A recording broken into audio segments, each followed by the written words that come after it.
Dr. Adamat. Thank you for being with us today. Could you please introduce yourself and the organization you're working in?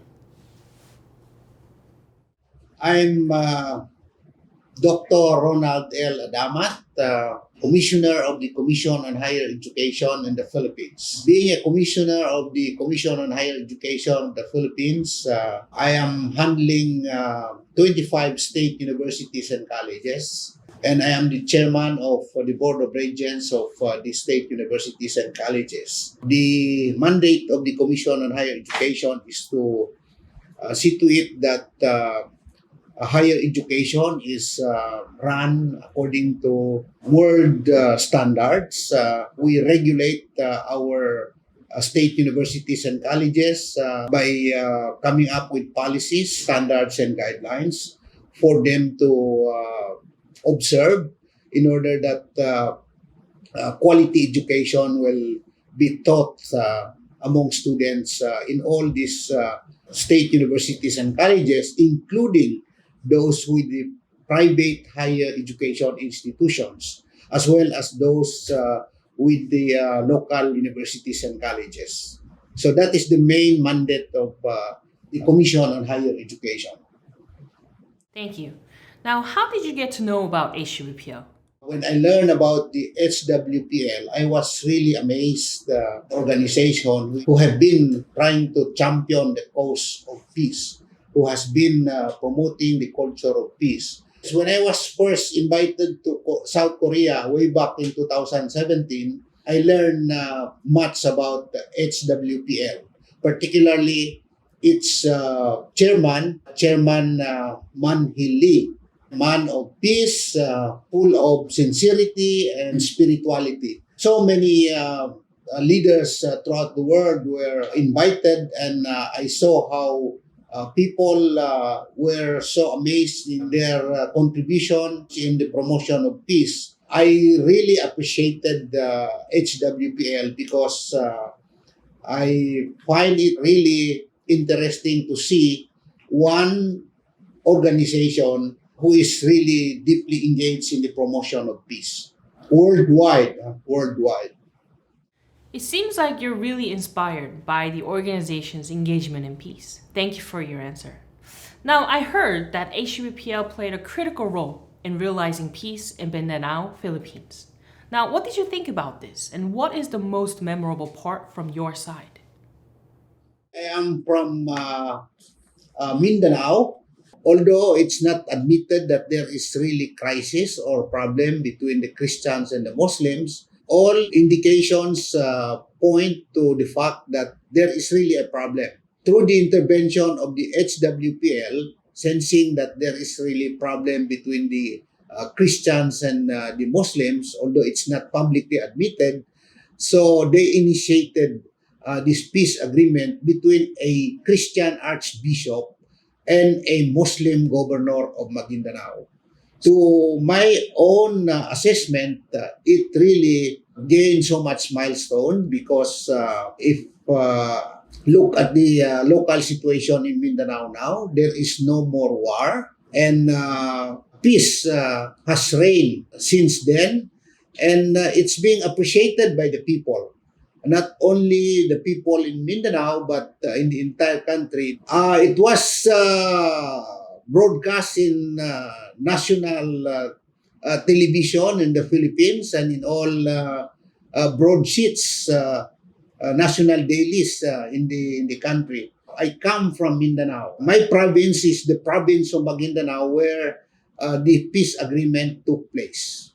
From then on, the comprehensive agreement for the Bangsamoro was signed into law by between the government and the Moro Islamic Liberation Front, and thereby we have the Bangsamoro Autonomous Region for Muslim Mindanao in place. Some NGOs have their own part in the promotion of peace, but I am very particular about the contribution of HWPL. We find it very interesting that an NGO like HWPL, the civil organization, is working with governmental institutions. Now, also, I am informed that your organization, CHAD, and HUPL has signed an MOA, the Memorandum of Agreement. Could you please explain a little bit further on this? We have a good partnership between HWPL and CHED, the Commission on Higher Education in the Philippines. In fact, in 2018, we entered into a memorandum of agreement.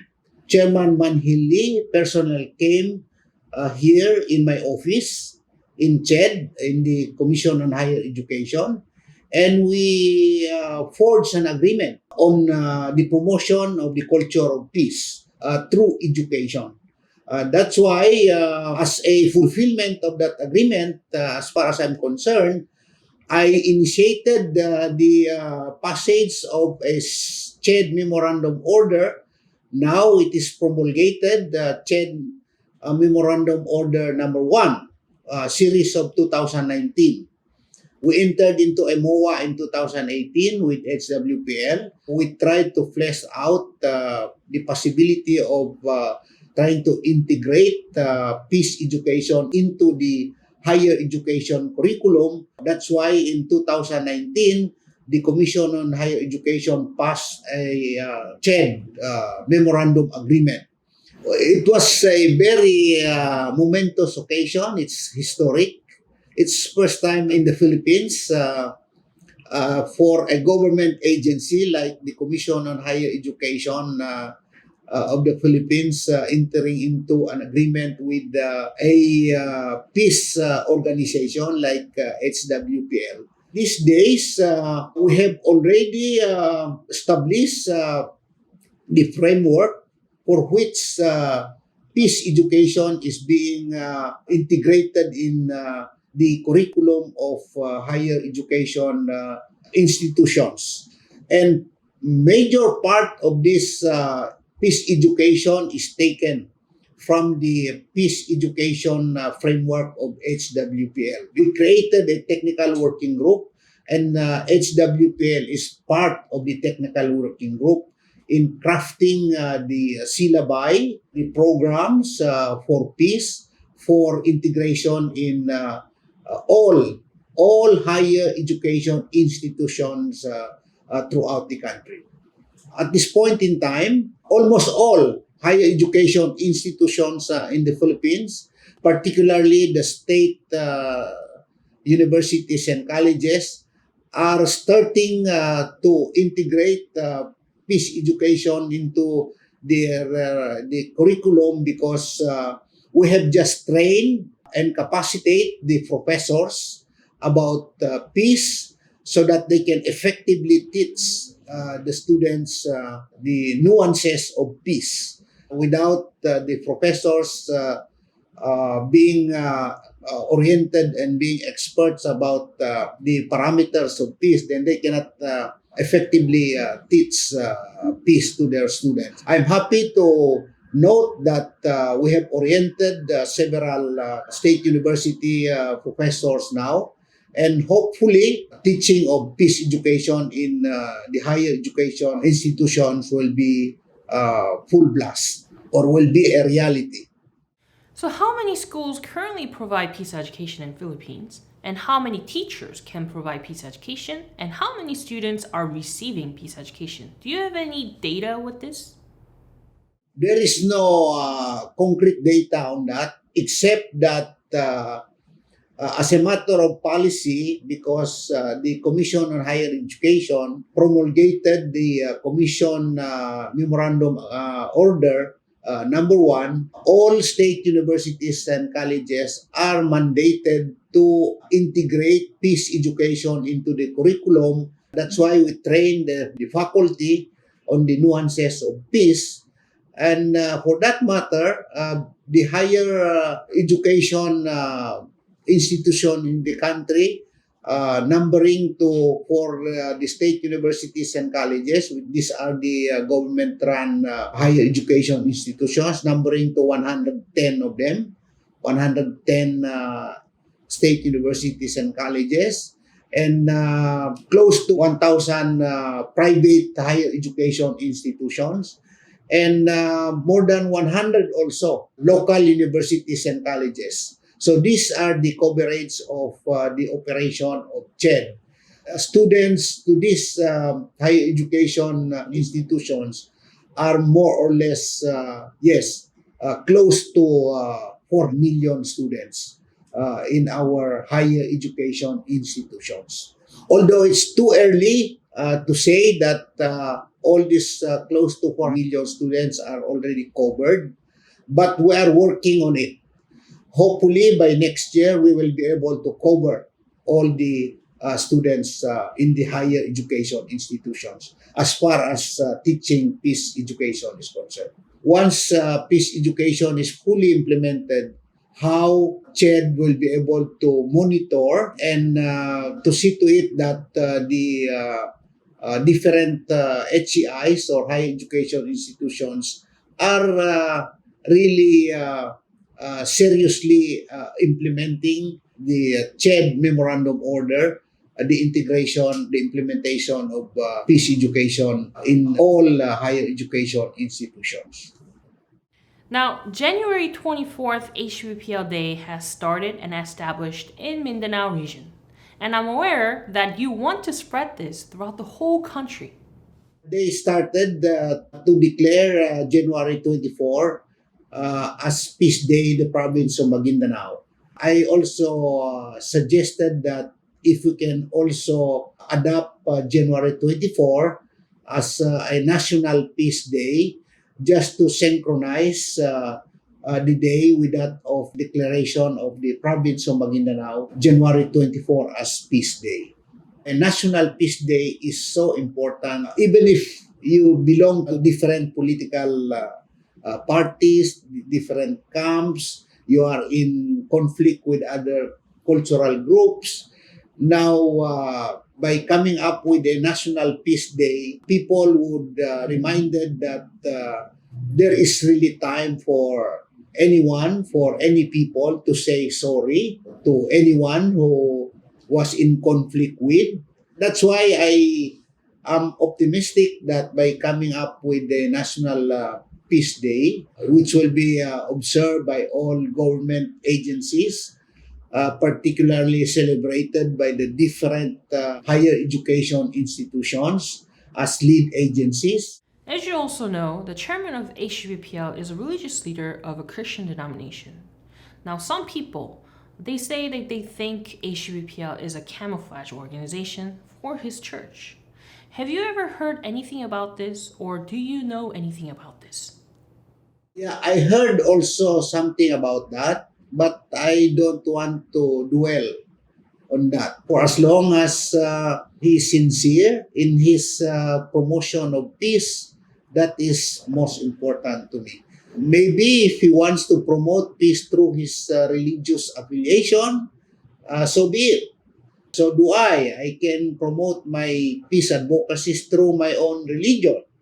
But for as long as the common denominator of our activities is peace, then we can understand each other.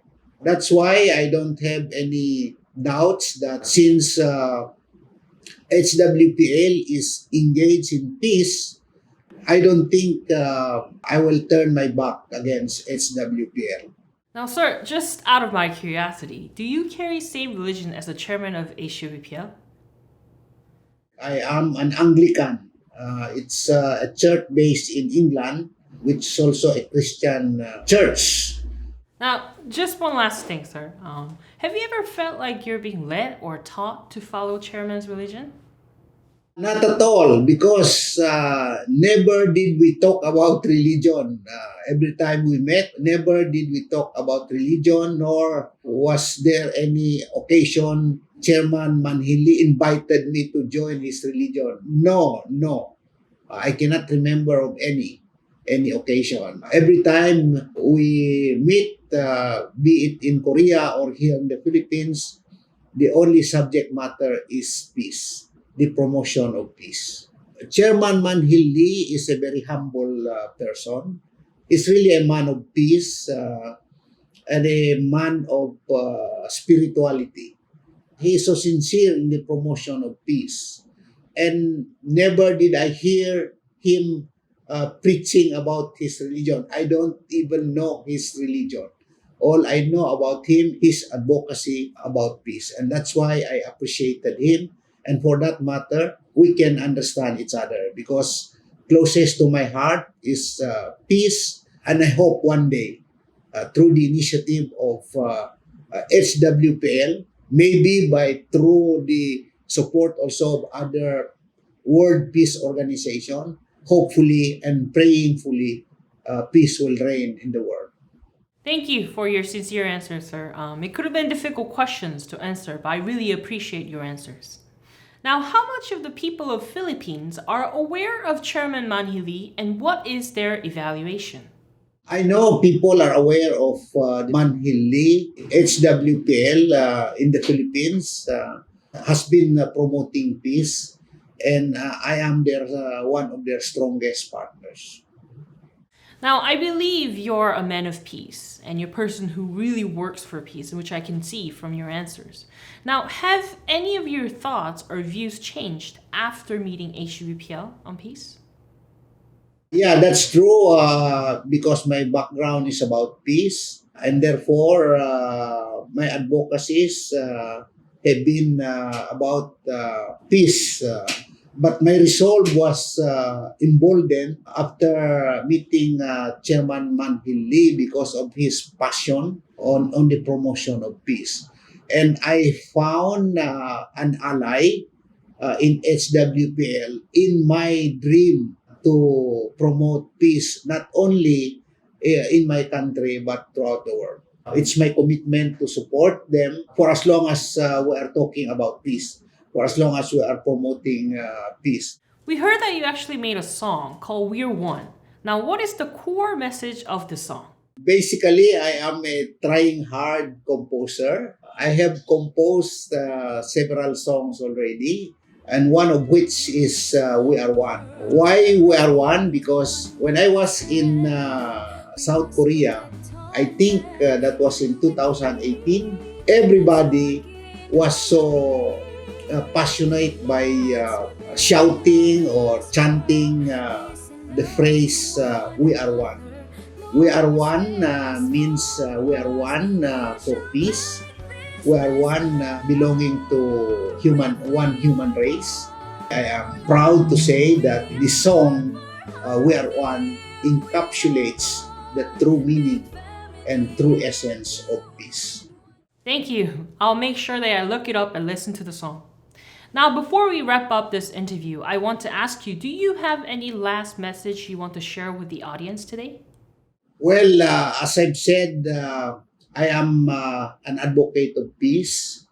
And since I found an organization who is working hard for the promotion of peace, and I'm referring to HWPL, I committed myself to work with them for as long as our common denominator is peace. And I will not stop working on the promotion of peace through education. Thank you, Dr. Adamat, for being with us today and with all of your sincere messages that you share with us today. I look forward to hearing more news about peace that is happening in Philippines. Thank you. Okay, thank you.